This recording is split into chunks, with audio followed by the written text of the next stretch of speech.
We are also videotaping it for posterity. Yay! We got all this new equipment with some money that we got from the Keokuk Community Foundation. And so we're thrilled to have you here. You'll enjoy it. Hit it. Thank you. Thank you so much. I'm not one to stand up and present. I mean, the focus I want you all to see is what I have for you today. There's a lot of old-time pictures and some fascinating things that I've come up across in my years at the library. My name is Angela Gates. I have lived in Keokuk for just about 9 years now. I'm a transplant from Quincy. My husband's Eric. I don't know if anybody knows Eric Gates, but it seems like I can't go anywhere without somebody knowing him. I have 2 beautiful children, 6 and 2, and I'm looking forward to raising them here in Keokuk and the history that we've got. So again, thank you all for coming today. I do patron services work at the library and a lot of local history and genealogy research. So if you have any research questions that you can think of, feel free to give me a call. The library has occupied 4 spaces in its history, which the history of the library dates back to the 1850s and even a little bit before that. The citizens started becoming concerned that they needed a reading room. They needed a place to go for books and news and information. So the first buildings were actually in the middle of the 300 block of Main Street, which is now, the space that they occupy is now held by Casey's and the mall properties. The second location was actually next door to the first. I'm a little lazy here to work. These buildings right here were home to the first libraries. And then the second, of course, was the large, imposing brick structure that many people are familiar with on Main Street. And then, of course, the last and final location that we have right now is the one at 210 North 5th. Does anybody remember the old library? Anybody here that has been to the imposing brick structure? That's what I tend to think of it as. I've asked some people if they remember the old library, and of course I'm referring to the first ones in the 1850s, but I in the fall of 1851, library services got off to a very rocky start. Judge Miller and Judge Love were among 2 of the individuals who became interested in forming the library organization. They started collecting stock and materials, but nothing checked out. There were no guidelines for a librarian, there were no guidelines for checking anything out, and this attempt failed shortly after it got started. But it was the groundwork for what would become the library. In September of 1854, another attempt at services began and included an itemization for the establishment of a reading room. The first libraries in this area were reading rooms, not so much as libraries where things check out like we think of today, but rather a place where people could come and read the newspapers, they could obtain information and books that maybe they wouldn't otherwise have access to. And it definitely was not a place for children like we think of a library today. Now, you can't read all of the itemizations on here, but there's a lot of things for salaries, for someone to care for the property, someone to clean it, curator for museum-type artifacts, several different items that they tried to take into consideration for starting the library. But of course, that attempt would also fail. The next attempt that we have is the Gate City Literary Institute. We're finally starting to get somewhere. In 1856, this organization brought several presentations by famous names of the day, including Wendell Phillips, P.T. Barnum, Ralph Waldo Emerson, and a gentleman named Mark Twain. All of those individuals who came to do presentations for this society, they were very well received, some more so than others, but the most popular event that the Gate City Literary Institute held was the burlesque opera troupe. It was more highly attended than any other event. These comedic parodies were not what we think of as a burlesque opera today. They were quite different, but still I think it speaks a lot of the society at the time that was what they found to be of interest. We like to think of times gone by as perhaps very prim and proper, but not always. So, on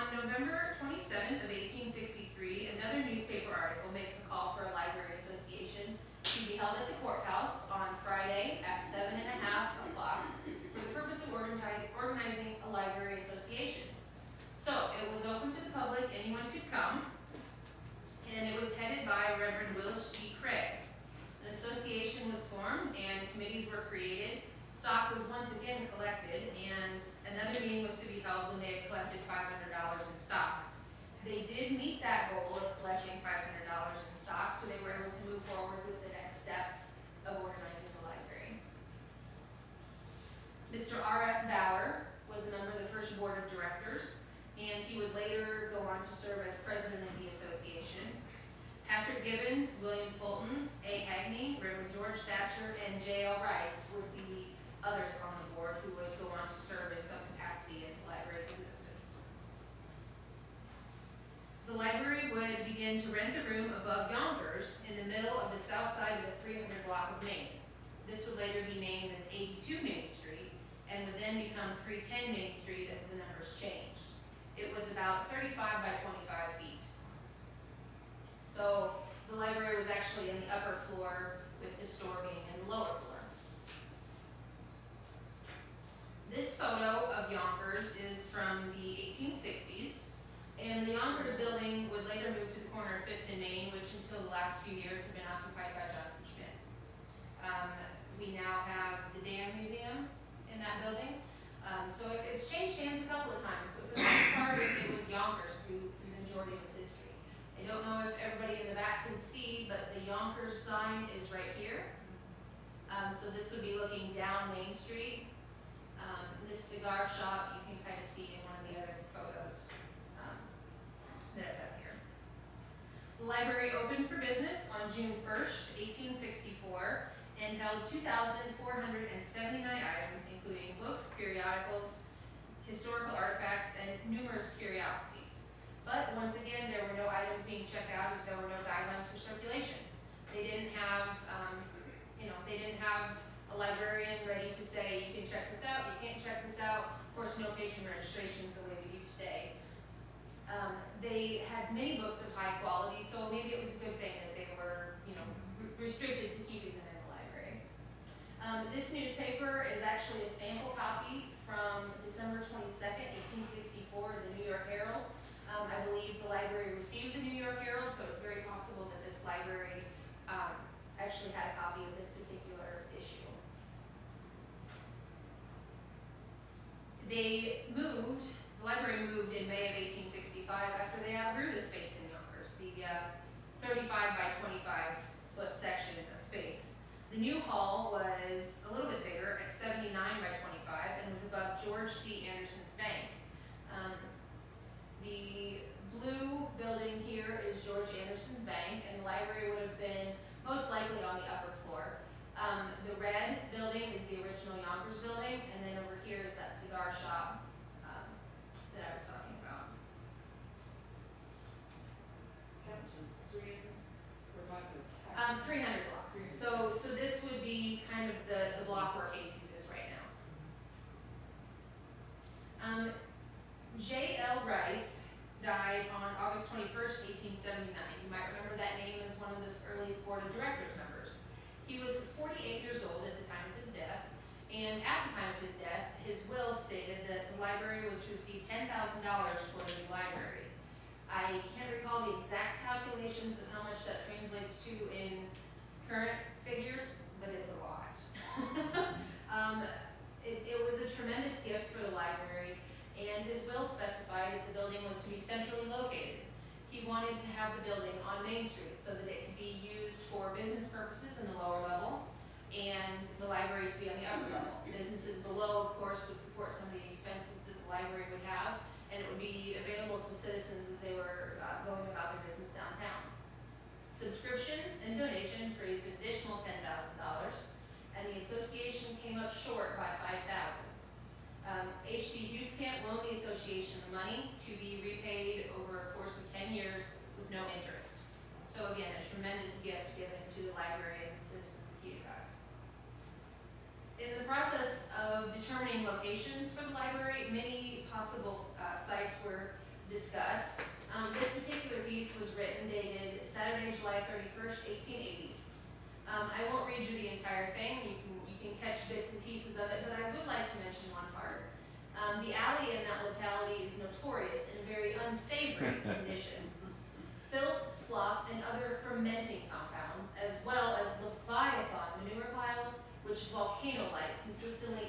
nauseating fumes ornament the thoroughfare. These exhalations, wafted through the library windows, could not be mistaken for eau de cologne, and would be anything but pleasant to persons afflicted with pulmonary complaints. I'd love to see something written in today's paper, and by means of an editorial or, I'm sure you probably don't get many comments about manure piles downtown.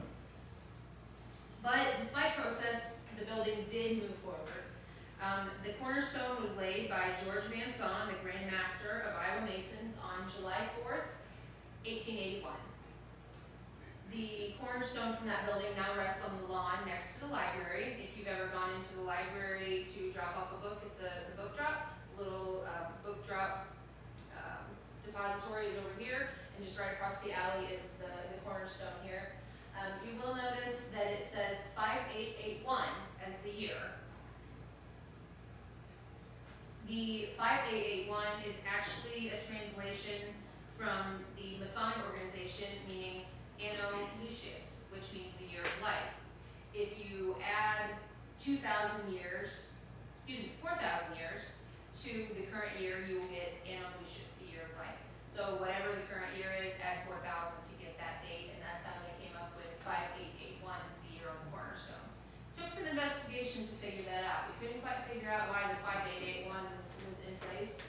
I had some theories from individuals that maybe it was alien life forms, but we did finally come to a determination. So here in the red circle, you can see the cornerstone at the old building, and again, this is now resting on the library property.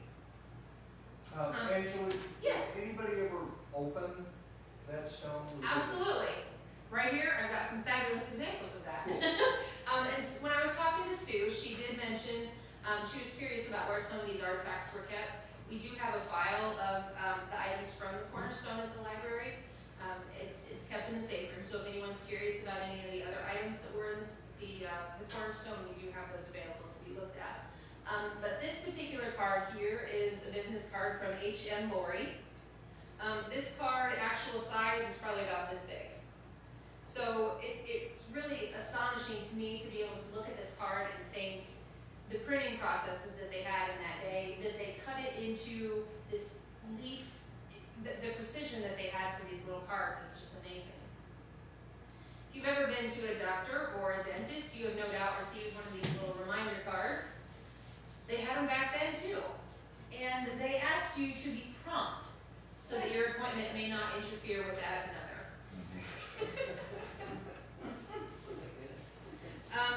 This card from the Howe Scales Company, I'm not sure exactly what business would have utilized the Howe Scales, but somewhere in the city, someone had a Howe scale, and they brought it to the library cornerstone. Now, there's nothing especially remarkable about this side of the card itself, but if you flip it over, there is a lightweight and a heavyweight. Now, the curious thing about this is the exact same card. The card folded up this way for the lightweight, and then the bottom unfolded to show the picture of the heavyweight. Which, having looked at this shortly after having my second child, I was not especially fond of. But, again, just kind of a punch at the seriousness that we often think of in the 1800s. The 1882 expenses on this slide are also shown in their current 2016 conversions. The amount shown right here is not actually the amount that the library pays for these services today. Rather, this is just an estimation based on the conversion rate. So they were paying $6.40 for sundries, which is about $142. The gas bill is only 26 bucks. Of course, that's $575 in today's currency, but still quite a small sum if you consider that was their gas bill for the entire year. So they finally got to the point where they could cross the finish line and get this building open and ready for use. It was completed and ready for occupancy on February 24th, 1883. The building was 33 by 140, which is a far cry from where they started in that tiny little hall. The lower level of the library was occupied by Tonable and Bartruff Clothiers, John Helwig's Shoe Repair Shop, and Vic Story's Barber Shop. It was sort of an old-time mini-mall, all in one place. You could go, get some clothes, get your shoes, get your haircut, go upstairs, enjoy a good read, catch up on the news of the day. Here you can see a little bit of the lay of the land for the library. The congressional and patent reports, as well as Indian and geological curiosities and reference books, ran down the length of this wall here.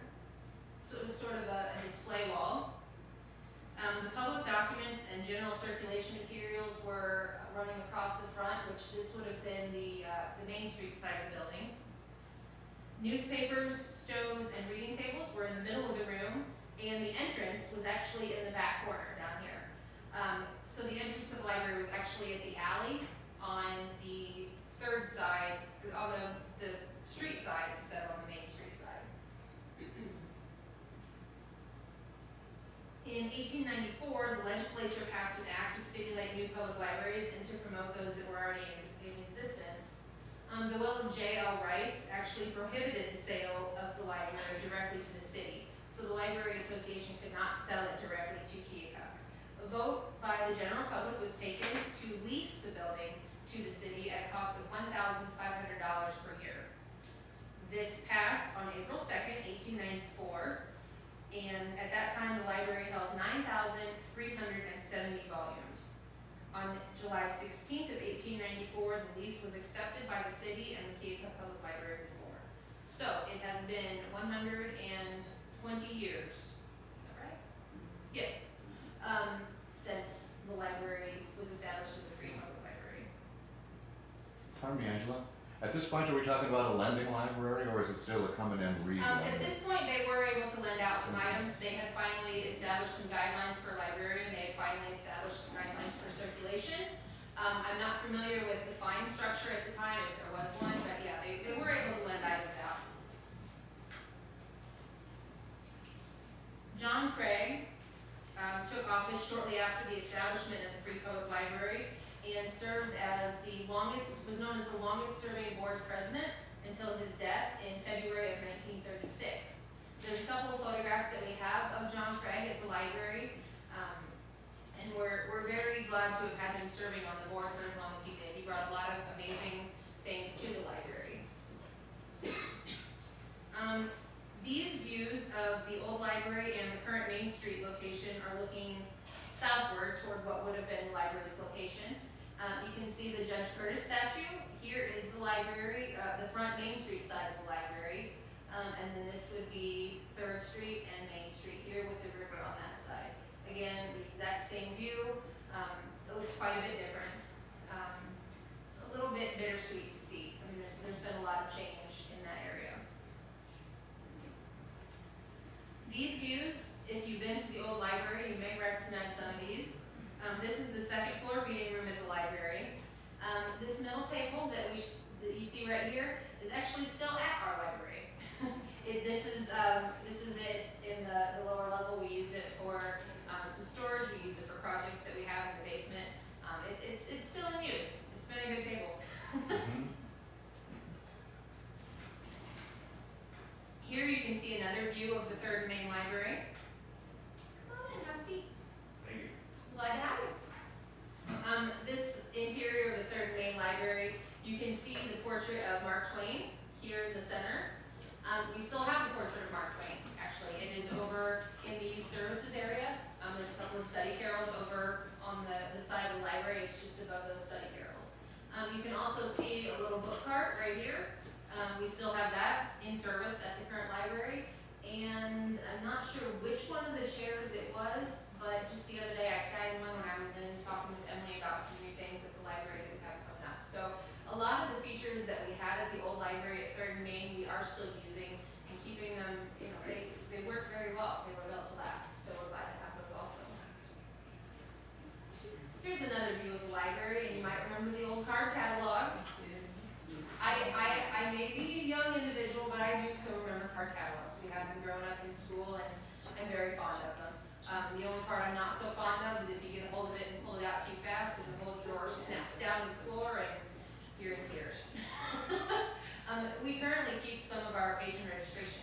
so I have actually had experience in dumping the whole drawer on the floor.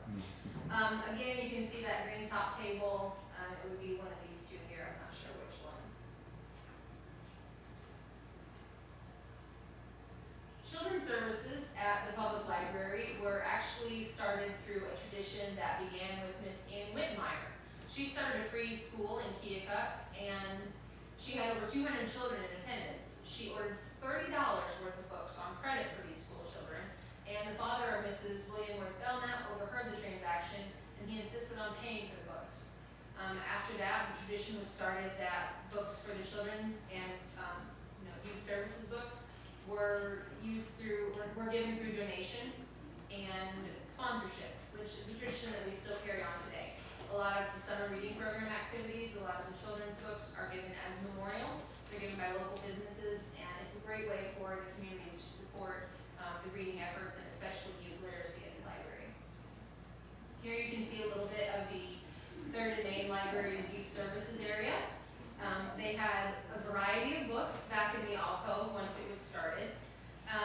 In June of 1900, they did develop that reading room at the back of the library, and in 1938, Frank Knight added a little bit more to this effort. He contributed a donation to establish the reading room. The record player, although not an exact copy, was very similar to one that was given to the youth services area in 1958 by the JCs.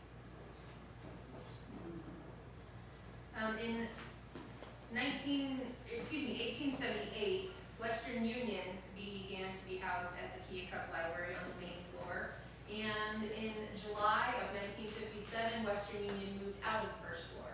It was one of the longest lasting renting facilities to be held at the lower level of the library. This photo taken in 1963 is likely one of the last known photos of the old library. It was taken by Leo Gradell. It's an aerial view of the south side of the 200 block of Main Street, excuse me, you can see right here, this would be 3rd Street, and this is Main right here. This is, in that other photo, this is right where the movie theater marquee is, and then this is the Casey's lot right here. Casey's would be about right there, and then the parking lot for the mall is now here, and the mall is in the back. This building down here would be the Irvin Phillips building, I believe. Yeah, it is. On April 17th of 1864, I got myself confused there. 1964, excuse me. This aerial view of the downtown Keokuk area was taken by Leo Gradell. This was the urban renewal era. And of course, there was a fire that took place at Gem City Transfer. It was suspected to have begun at Gem City Transfer, which you can see the columns here. Over 20 buildings were damaged or completely destroyed by the fire, and the damage to the fire had even extended to many homes on the north side of Keokuk as the fire and the embers flew through the air. So the old library, you can see here at the bottom, and then this would be Main Street running down this way.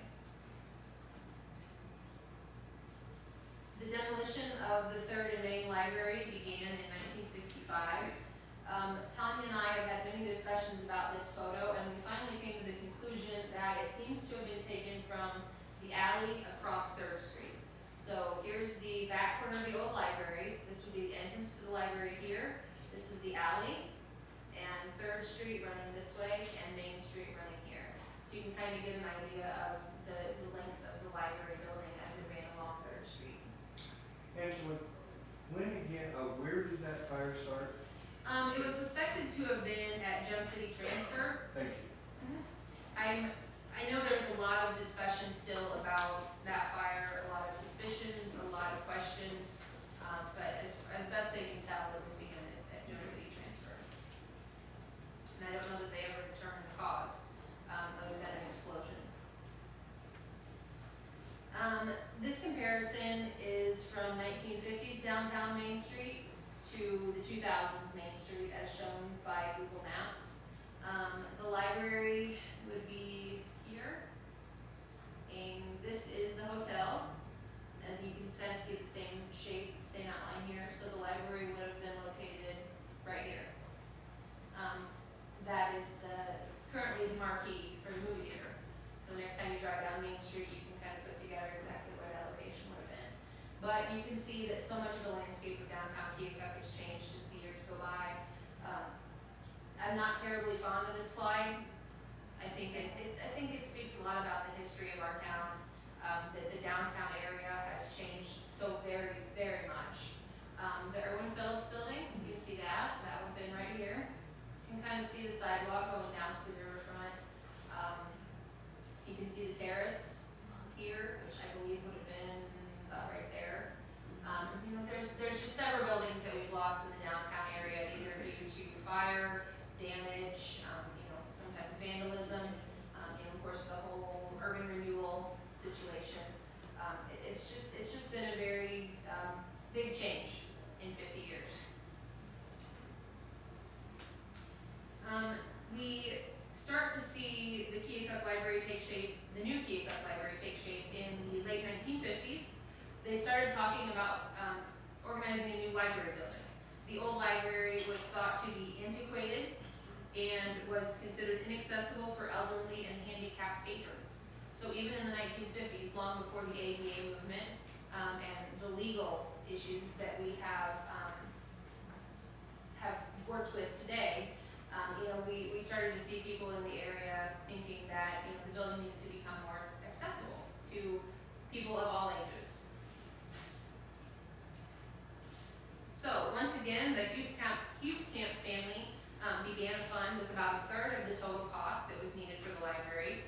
The city raised nearly the entire remaining amount without a bond issue. Now, I'm not exactly sure how all of that worked, but I find it amazing that the entire city came together to meet this need. You know, if you think of today trying to get, you know, to get something presented and passed, there's so many people that are involved that it takes a long time. But the library was that important to the city that they wanted to get a new building up and running and get a new building ready so that it could be used. Here, here. In the 1950s, the total cost was $310,000, which is about $2.6 million if converted to 2016 standards. You can see a little bit of the early foundation work. You can see the old Baptist church here in the back that had a congregational. Okay, I'm sorry, I don't know why I was thinking Baptist. That had a bit of a arson issue. Yes, there were a couple of troubles with that. Take note of this large brick structure to the side. Remember that structure, you'll see it again. Here you can see the library foundation as it was viewed from the 400 block of Concert. They're starting to pour some of the foundation. The white building in the picture is still the apartment building that's behind the library parking lot. You can see a little bit more of the groundwork. There's a slight bit of the courthouse and old medical college at the side. You can see it right here, and over here you can see a little bit of it also. You can start to see the round room taking shape. The round figure for the library at that time was such a unique feature. It was actually featured in several library magazines and several architectural features as well. So once again, you can see that white apartment building and this incredible shadow from that large building next to the side. And there again, you can see the courthouse and the old medical building. This would be the alley side of the library. This is again the round room here, and the side entrance or exit to the round room here that would come out onto the alley. This is the almost finished product. I love the vehicles. I absolutely love them. The coloring is off just a little bit, but I really love the cars. I mean, the vibrant colors, you know, they're just amazing. And once again, this very large house. And there again is the large house. I keep coming back to this because this house is absolutely massive. If you look at, next time you're over at the library, take a look between the alley and the White House that stands on the library property next on the other side of the alley. And you will see that this massive structure stood in that tiny, tiny little space. It's just amazing. This is a real estate sale card from, I believe it was 1962. There's barely inches in between these two houses. The White House, now correct me if I'm wrong, Joanne, I think I've got this right. The White House was actually occupied by Miss Nan Smith, the second woman to pass the bar in Iowa. Is that right, Dwayne? That's correct. Okay, thanks, sir. In the 1870s or 80s. Okay, 1870s or 80s, occupied by Miss Nan Smith. This White House, as we refer to it, still stands, and the library uses it for storage and kind of in an overflow capacity, but it is still standing. These are some of the interior pictures from what would be the circulation desk in the construction of the new library. A lot of these are facing up. I guess they thought that the ceiling was especially fascinating. This wall is what we can assume to be the back corner of the director's office right now. In the renovation that would take place in the 90s, they extended that wall out, so it looks quite a bit different today. So this is some more interior finishing work we believe to be the back of the staff office wall. Again, some more to the ceiling. A little bit more interior finishing work. This is presumed to be the back wall of the library. Looks different now, of course, there's materials in, but this would be the back entrance to the library, and it now leads down to the art center. It was not structurally that way in the 60s, but that was added on in the 90s. The library opened in August of 1962. This photo was submitted to the Daily Gate City, and it was reported that there were over 300 checkouts before noon on the first day that the library was opened. Miss Doris Foley was the librarian at the time, and she reported that fact. And I'm thinking now about how many checkouts we have in a day, and I could imagine 300 before noon. So again, that tells you exactly how much the library was appreciated. Of course, everybody wants to get in and see the new thing. Everybody wants to see it new and shiny. Yes, to get their new cards, everybody wanted to come in and see exactly what this new great thing was. It's been very well received since then, and we continue today. It's great. Here, even though it's in black and white microfilm print, you can kind of see the library and the new children's area. This table, still in use. This book truck, still in use. We continue to use the same things that we have back in those times. They work so very well for us. Actually, just here recently, this last week, we got a brand new, bright, shiny orange cart for the youth services area.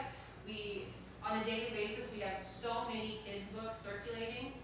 We had to get a new cart. We had to get a bigger cart. So I really think that's a great thing. It speaks a lot about the kids' area and how popular it is. And to put it back up just a second. Sure. Maybe I'm just imagining things, but you said the children's library on Third Street was upstairs. I can distinctly remember going into the lower level, when my mom wanted to get books, and then we climbed up upstairs. Does it go over there? I vaguely did, I was thinking that too. Going in deeper. Having not been there, I'm not certain. I think at one point, yeah, we were. I'm not sure. Everything that I've found has spoken to the fact that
guiding you gently to where she thought you should be reading. You know, I can remember that. You come over and sit here. Yeah, well, she would just say, oh, come here, Robin, she'd sit me down and we'd be reading. You know, that. Now, did they have the rocking chair at that time? Oh, The big one that's still there? They always had I a thought rocking so. chair someplace, because my dad used to sit in the one over there and do the New York Times, and we had the New York Times crossword. He offered to pay for it, but they said it was okay. The one that's over there, the one right now is the one, Yeah, well, it wasn't painted, it was just. Yeah. just a chair. Yeah. Well, it's been I painted, remember. unpainted, repainted. There's, I think towards May, but it was, you know, right on the window. Okay. Yeah, stop by the library and we can kind of look through some things and I'll see what I can come up with. They're so old. So the Keokuk Public Library staff has undergone a few changes over the years, but really we have had very few directors in the library's history. They came on as director and they stayed, which is amazing considering that you know, sometimes it can be challenging. There's a lot of things that go on for directors in a small town library. This is Miss Nanny Fulton. She's shown with an unknown assistant. We don't know her assistant's name. She had several assistants, so we can't even try to pinpoint down exactly what this young woman's name would have been.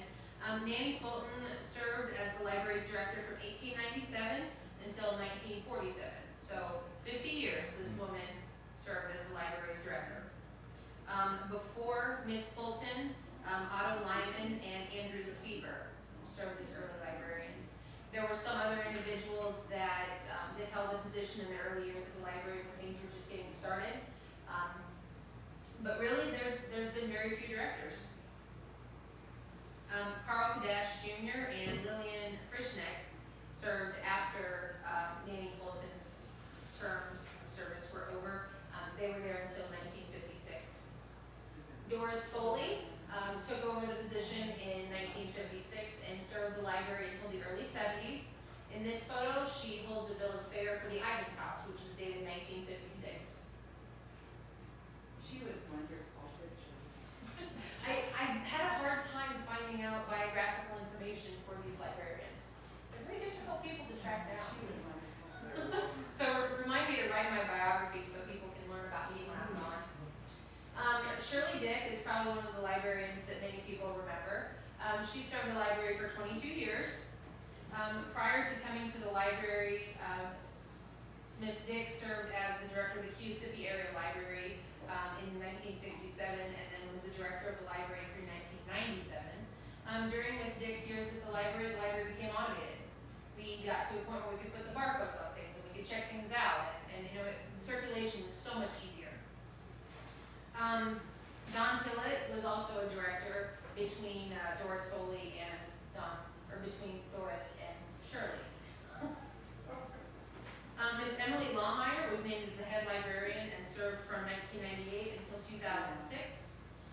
During her time at the library, we renovated under a very large-scale fundraising effort. This added on the art center, it added on the elevators in the back, it added on the parking lot, it added on so many amazing features of the library, made it much more handicap accessible, which then led to accreditation. So that's one of the highest standards in library service. We're very, very proud of the fact that our library is completely accessible in all aspects. You can come in, there's, you know, it's a zero grade enter, not zero grade, but no level changing, you know, you come right in and everything is easy to access. This photo was taken shortly after the library opened in the 60s. This next one was taken before the renovation project in the 90s, and then this lower one was taken within the last few years. All generally of the circulation area. Again, you can see the circulation area and how much it's changed. We put the orange, we took the orange off the floor, and nobody likes the orange carpet? I thought about asking them to put it back. But you can also see that the portraits that we have painted here, we've still got those on display. Miss Eversole's paintings. From here in town. Mhm. Yeah, she was. And we also still have the book cart right by the front door. You can't see it here, it's kind of back tucked in the corner, but books for sale, always books for sale. A couple more portraits of the interior of the library, generally the same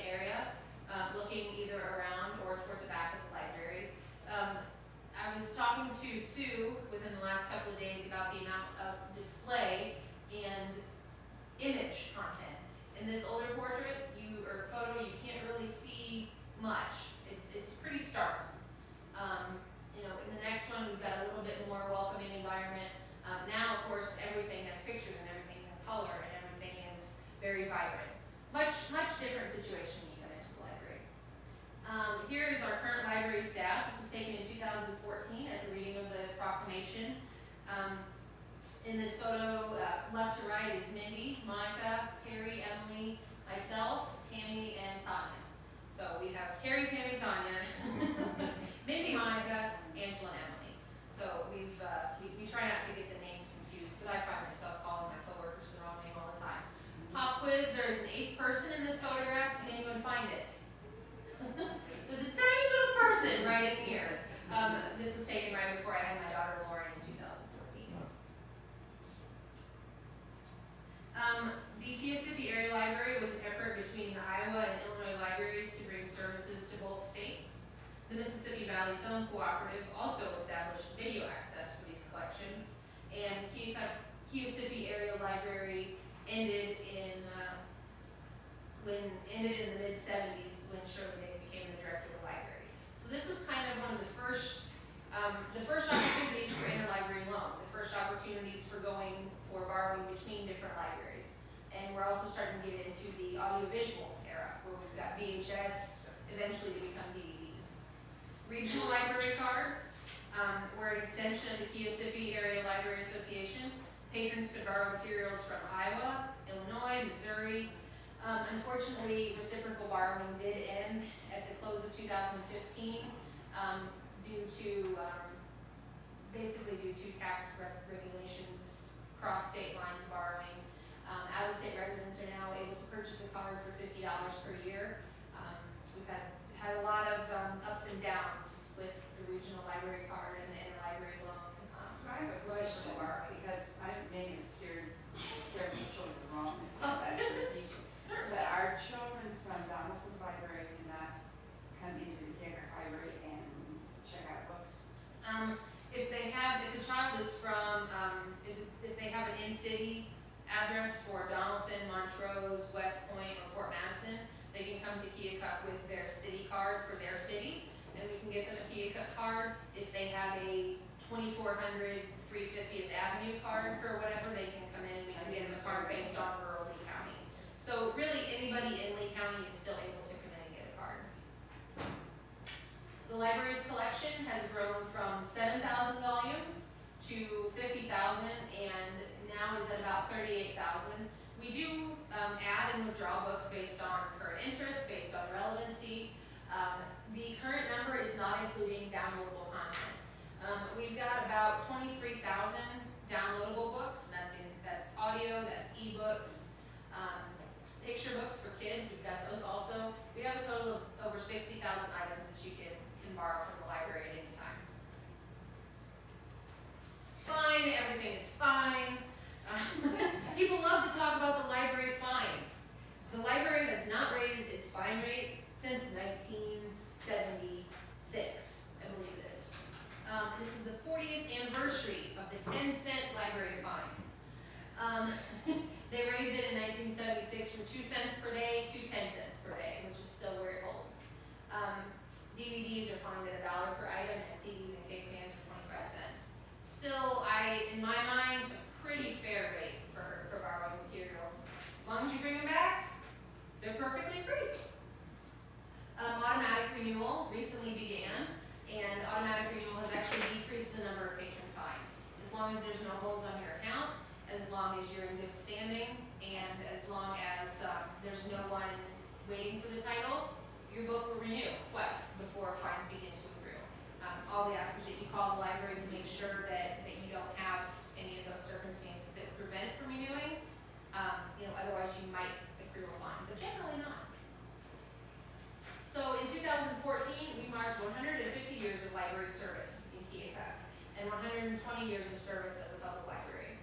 We marked it with a proclamation, and we had the mayor sign a document stating that June 1st through June 7th of 2014 was Keokuk Public Library Week. We had punch and cake, and we had a grand celebration, and we welcomed our patrons to come in and enjoy the event with us. Here's a copy of the proclamation for the Public Library Week that we had. And really, we have had a long history, 150 years plus of public library service in Keokuk. We're very, very fortunate to have been blessed with the patrons that we have. We're fortunate to have the staff that we have, and the board, the community support. Everyone plays a role in our library. So, next time you stop by the library, take a look around, consider what it started out as, where it's come, where it's been.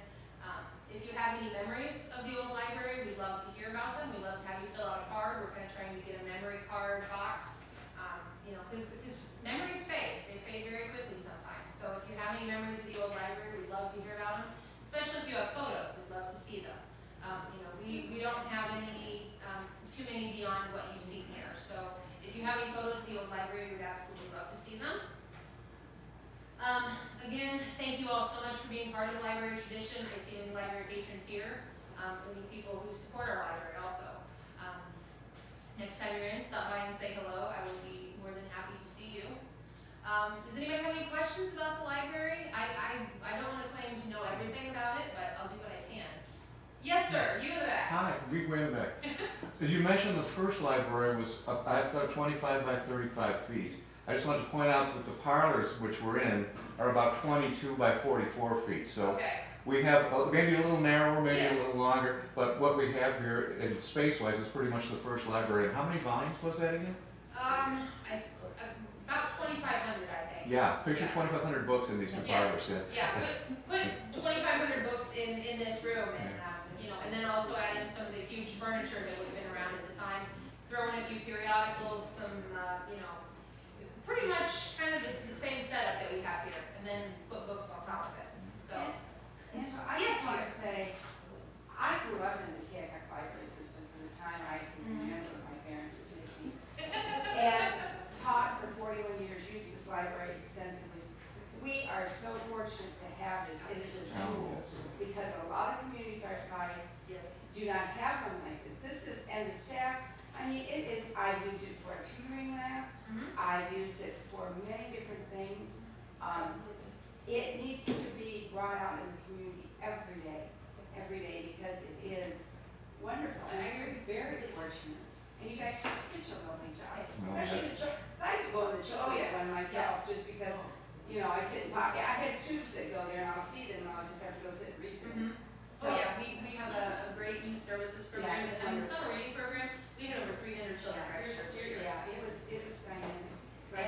And we have, and again, we have a great support from the community that comes in, and that they'll offer to sponsor books, or they'll offer to sponsor an event, or we had a musician.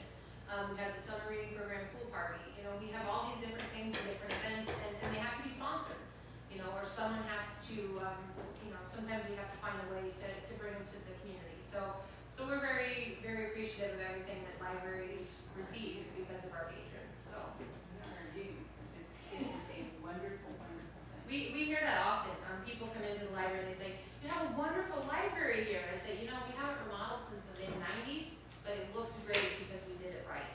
Because we did it right with the community support that we had. So, does anyone else have questions for me? So Angela, just to Yes, sir. clarify, so the building you're in now was built and you'd moved into that before the fire on Main Street, is that right? The new library was kind of already in the works. They had started discussing what they wanted it to be, what, the layout of it and everything. And then the fire took place, and it was kind of a easy transition, I guess. It was just kind of the next step of, let's get into this new building. Okay. Yeah. So that was kind of the final closing chapter for the old building, was the downtown fire. Okay. Thank you. Before we go today, I would like to invite everyone to come back and join us here at the Miller House.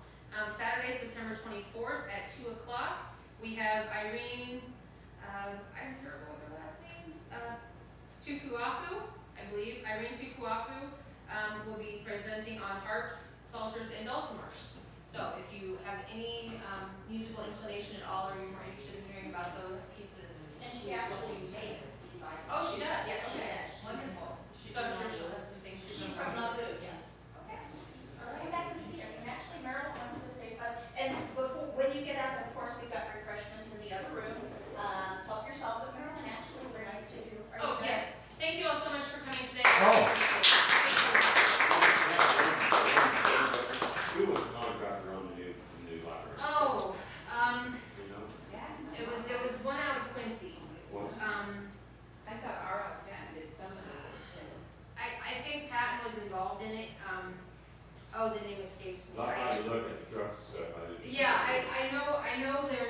there's a couple of photos that do have the name on them.